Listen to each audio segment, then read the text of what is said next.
Hi, welcome.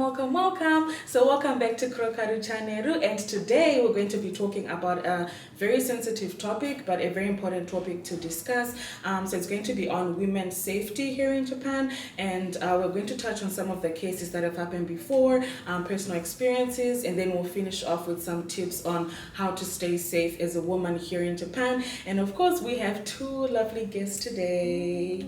Yay! And if you've watched our videos before, I'm sure you know this is Natsuki. Yay! And Sophie. Yay! All right, so thank you so much for tuning in. So yeah, let's get right into it. All right, so I don't know if you guys have seen like the latest serious story that just happened recently. You know, a man who stabbed women in a train. I don't know, Natsuki, Sophie, did you see about it? Yeah. So it was like a month ago, maybe. Right. And it was really shocking when I heard about it. Like, I think usually the news doesn't freak me out that much, but this story for some reason like really scared me. I think because he was quoted as saying like he wanted to hurt happy-looking women, Right. and it just made me just like really freaked out. Like I thought about it the next time I was on the train. Like Right, that's true. Yeah, Natsuki. Yes, it was really scary. It was. Like on the train, like usually you use train for like going out or going to the office or coming up from the office. So you usually are relaxed on the train. So you never expect that someone is trying to stab you. Exactly. But that incident happened, and me and my friends are all scared and shocked that incident happened, and it's really difficult to just know who is trying to do that Exactly. among all the people on the train. So it's just so scary. Right. And then I can imagine like in a train there's like not much room to run away. You know, if it's like a building, you know, there's like places you can run and hide, but in a train there's nowhere to hide. So I was really freaked out. And also the other thing the news article said was the reason why the person did that was because he had faced so many rejection from women, so he was kind of angry about it. So he basically just wanted to attack, like Sophie said, happy women, because he kind of felt like, I don't know, some revenge of some sort, which is really creepy. It's really bad. And I think there have been other similar cases, you know, that have happened before, where men just, you know, attack women. Yeah. So, but I think recently it's been on the rise. I don't want to say on the rise, but sometimes it feels that way. Like you see a lot of different things on the news, Right. and it feels like recently there's been a lot more sort of like violent I crimes. know, Sometimes true. it feels like I don't know if we're just noticing it more or if it is true. But yeah. That's true. I know. And then like moving on to like personal experiences, like I have, you know, had like a very scary experience that happened to me. Like I just moved to Tokyo from Wakayama. So, you know, in Wakayama, I never used to lock my door or like my window. Because I mean, it's the countryside. So, you know, nobody was trying to, you know, get into anyone's house. So I was just used to Wakayama where we never used to lock doors. So I kind of came to Tokyo with the same kind of, you know, thinking or mentality. And then I was living on the first floor, and so my neighbor, for some reason, so like my window was like here, and then the steps to go up to his apartment was like, you know, facing my window, right? So every single time he used to pass by going to his apartment, he would always like curse at me and just, you know, say horrible things. And initially I kind of started off, you know, laughing it off and saying, oh, you know, this crazy old man or whatever. But it got really serious when I came home and he had kind of come into my apartment, because I never used to close my windows, and unfortunately it's on the first floor. So he just came in and sprayed like my bed and my clothes with like some acid kind of thing, and it ruined my clothes and my bedding and stuff. I was so shaken, and it was really bad. And then I remember he came in because the police had to come and take fingerprints and you know all of that, and they were like, yep. But I don't know, nothing ever happened with that case. Nothing happened. Nothing. He lived there. He lived there, and I was so scared. Then I ended up moving. So yeah, I learned really quickly that do not leave your windows, especially if you live on the first floor. Don't leave your windows open, because you know that could happen. I'm so glad you weren't at home. I know. Can you imagine? I know. I don't know. Do you guys have any personal experiences? I have a kind of weird experiences. So a little bit similar to you, where like, so I used to live in Ishikawa as well, so it's also a little bit more inaka, like people are sort of friendly, like if they're gonna talk to you in the street, they're not like doing it for bad reasons, they just want to get to know you. And I had just come back from a weekend there, and so I was sort of in like Ishikawa mode, you know, and like I was right outside my building about to turn in, and a guy like came running up behind me and started like talking to me, asking me like, do you speak Japanese? Like, you know, where are you from? And it's really common in Ishikawa for people to ask you that. Like, that weekend, like an old lady had spoken to my friend, and I'm like, oh, you guys live here? So I was kind of like, oh, it's like another cute person interested in me. So I was doing the kind of like, you know, generic like foreigner Japan thing. But it turned out he was like a creepy guy. Like, he kept asking, you know, like, do you have a boyfriend? Oh my like, gosh. can I have your line? Too much. I said like, you know, yes, I do have a boyfriend, and he was still like, oh, you're my type. Oh my god. And I just kept saying stuff like that. And because I was turning into my building, you know, he knew where I lived, so I didn't really know what to do. And I live in sort of like a residential street, so there was nowhere to go. Oh my goodness. And so he followed me twice home. God. Oh my god. And I never really knew what to do. So like the first time, to make him go away, I gave him my line and I immediately locked him. But then when I told people about that, they were like, why did you give him your line? Like sort of victimizing. To be safe, because but I was like, yeah, I was really scared. So I still don't know what the correct thing to have done would have been in that situation. I think that was a good thing to do, because you don't know what he could have done. So. The second time he followed me, he asked, did you block me? And I said yes. Of course I did. And then after that, I never saw him again. But that was like 2 years ago, and every time I like come home, I think like, is he around? You know, like, it freaks me out. Scary, right? Oh, that's really scary, Sophie. Oh my god. I'm really sorry you had to. I know. And Natsuki, do you have any experiences with? Yeah, like the place I live in, like there are so many drinking places. So not now, but like there used to be so many drunk people on the station, and they try to pick up the girls. Yes, like I go home really late at night, so like there are so many drunk people out there, and they try to pick up, and usually I just ignore, so it's okay. But sometimes they use a sneaky way. Like the guy said, like "otsukaresama desu." The phrase you use to your core. Right. And I thought I'm not familiar with this voice, but maybe it's my coworker, right? He was complete stranger, so I was like confused. Right. And they just trying to just pick up the girl. So I was like, and that was okay. But around the station on my way home, and I was almost at my home, and then the guy just came up like from nowhere and just tried to stop me, and I was like I freaked out, and then I just ran into the supermarket. I made sure he was gone, but still I had to look back. Because you're scared. Yeah, I was so scared. So like there are so many stalking type of people. Exactly. Right. It's simply scary. I know, right? Oh my god. And I've seen so many stories on that, like, you know, girls getting stalked home and then getting assaulted, you know, because if once they go, well, what am I saying? Once they get to an area where it's kind of like secluded and it's dark and stuff like that. So that's really scary.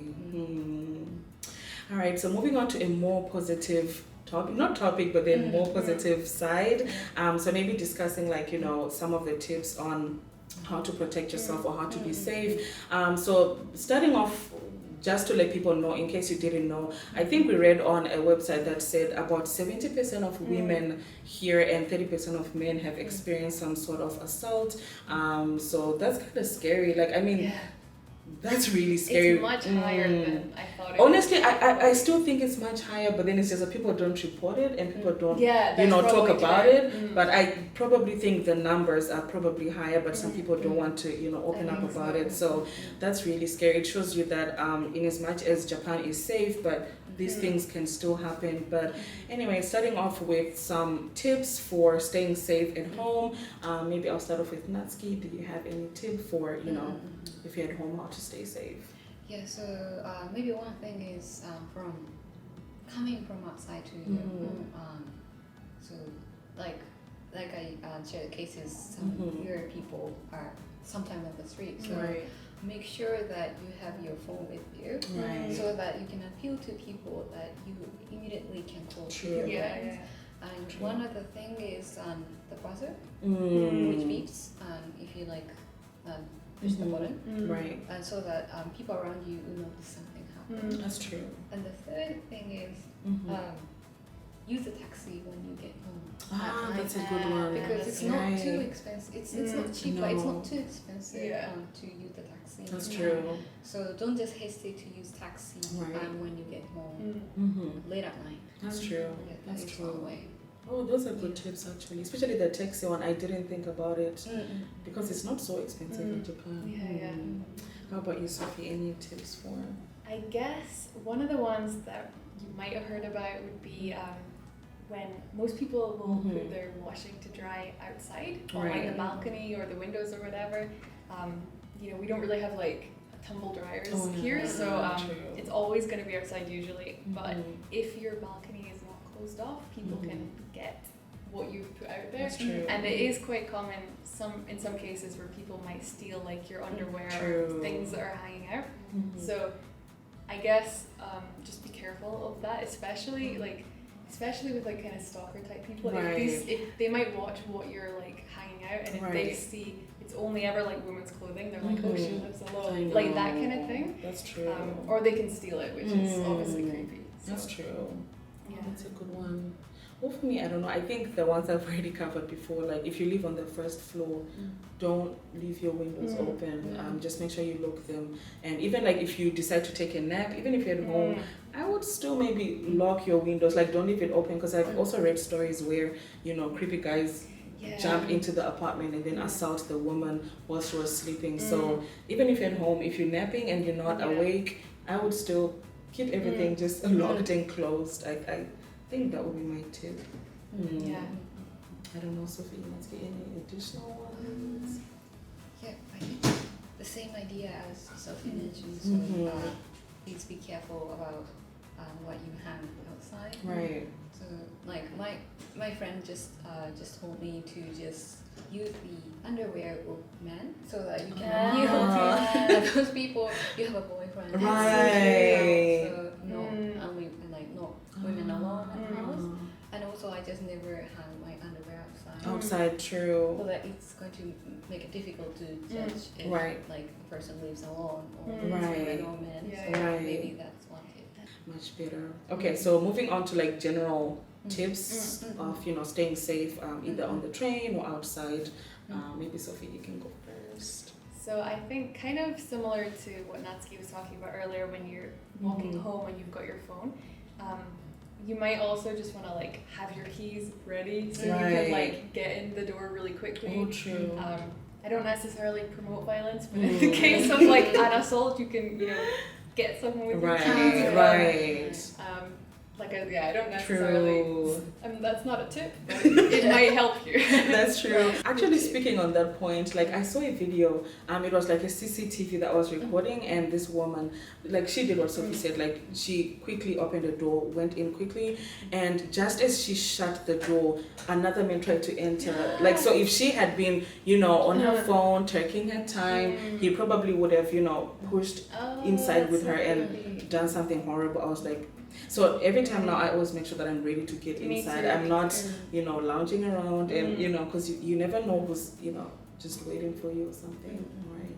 How about you, Natsuki? Any general tips? So I already shared the tips on about to be safe on the way home. But if I have one more tips. Maybe when you're on the train.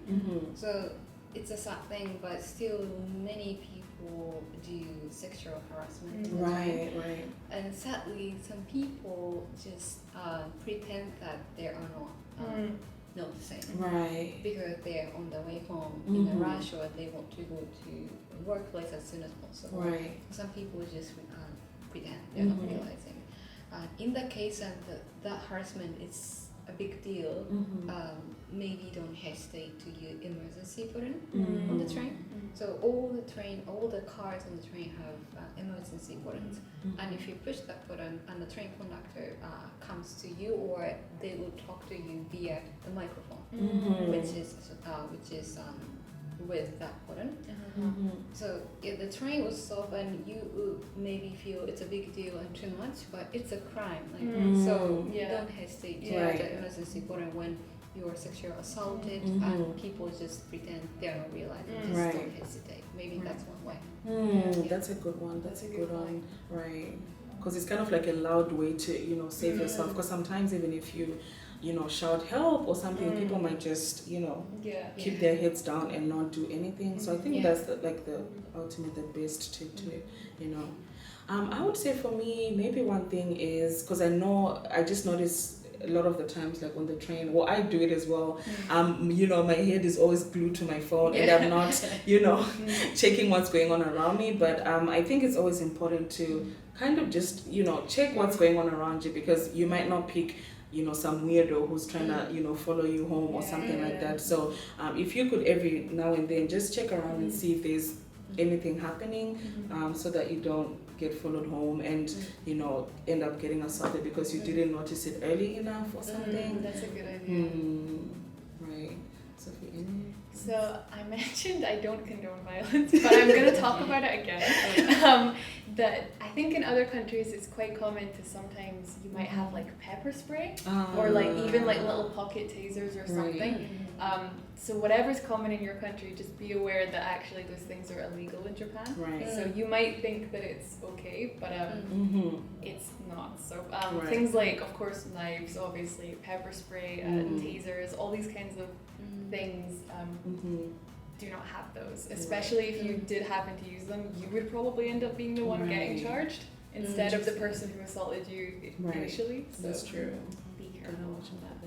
This one is a little bit tricky. I don't know how I don't know if it's a tip or not, but like in Japan, there's like a lot of pervy people. Like, they always have like hidden cameras, sometimes in their shoes, sometimes, like it's crazy how creative some of these pervs get. But then I would say just maybe be careful of, I don't want to say dress a certain way, but just be careful and make sure that, you don't get taken advantage of by creepy people. So and as we've said before, check your surroundings, because if you are aware of what's going on, you might be able to notice someone trying to record you or things like that. So yeah, and I think like Natsuki said about not being like embarrassed or like ashamed to press the emergency button, like in the same way, even if it's someone who is only a little bit weird, don't feel weird about changing carriage. Like if you feel uncomfortable, just go into the next carriage. Like do whatever just makes you comfortable. And don't feel like, oh, I'm being mean or something. Like it's better just to be safe. That's true. That's true. I would say another tip would be, if you see someone following you, don't go home, because I know instinctively you want to run and get inside and just be safe, but don't go home, because then they're going to know where you live. So you would rather go into maybe the convenience store or supermarket or something, and then if you can ask the person who's working there for help, or you can call the police on 110 and tell them someone has been following me. Usually they will dispatch someone to come and take a look, and I'm pretty sure if the person sees that you've called the police, usually they will run off because they don't want to get arrested, obviously. So do not go home. You'd rather go to the convenience store, supermarket, or a place where there's a lot of people, so that you can kind of have some protection or something. And I think about that number, you told me that they have English. Right, exactly. So I think that's important to know. Like, I actually didn't know until you told me. I thought that it was only in Japanese, and I was always worried, like, what if I don't know how to explain exactly what's happening? Exactly. So I think if you're in the same boat, someone can help you in English. Definitely, that's true. That's good. Maybe I think I agree with what Michelle mentioned, that don't go home when you notice someone is stalking you. And konbini is really, I think, a good place to run into, since usually they're 24 hours open, and there's always a camera to capture. Oh, that's true. because that's there are right. sometimes thieves coming in to steal something. So they always have camera on. Cameras. So if you go into the community and if the camera captures men or women, police can just detect Right. afterwards. So True. I think yes, community is a good place to run into when emergency cases. That's true. Okay, so continuing with tips, we're going to talk about now the 5 useful phrases that you can use if you're ever in a situation and you need to alert someone, and just let people know that you need some kind of help. So Natsuki, please let us know some 5 useful words in Japanese we can So use. one is tasukete, which means please help me, and second is just scream. Just whatever words you can just scream. And third is chikan. That means who tries to do sexual harassment to you. And the fourth is yamete. That means stop it. And the fifth one is keisatsu yobimasu, like I'll call the police. But my advice is if you say like one word in a like easy one word, people would just understand like help or like police or like SOS, that kind of one word, and they understand. So just like your brain doesn't work normally when you're in a like extreme situation, so you can just say help. Just screaming is important, I think. Right, I think that's very important. Yeah. So please remember those words and pick one to use if you're ever in a situation. And then I'll hand over to Sophie to talk about how to report or the process of reporting a case to the police. Yeah, so as we mentioned, when you call 110, which is like the emergency police number, they do actually have English translators on hand. So if your Japanese isn't great, they can help you with that. You might also be able to go to your nearest koban, like the police station, and they may or may not be able to speak English, but they quite often will do their best, I guess. So try to explain the details and they'll make a report for you about that. Of course, if you have any evidence, you can present it to them at that time. So you might have like line messages, like in that case I said, where the guy like added me online or whatever, you might be able to show them stuff like that. Let the police do an investigation, just let them do their job. If anything else happens or you get any new evidence, contact them as soon as you can. But basically just once you've made the report, just let them do their job and they'll keep you updated if they have anything to let you know. True. Alright, so that's it for today's video, and we hope that that's going to help someone else, to stay safe here in Japan, because there's been an increase in, especially sexual harassment cases. So please try and stay safe out there. And that's it again for this video. Thank you so much, everyone. I don't know, Natsuki, Sophie, do you want to say anything? Thank you for watching. And if you have any questions, please let us know. Thank you. So please leave us some comments down below. And yeah, until next time. Bye.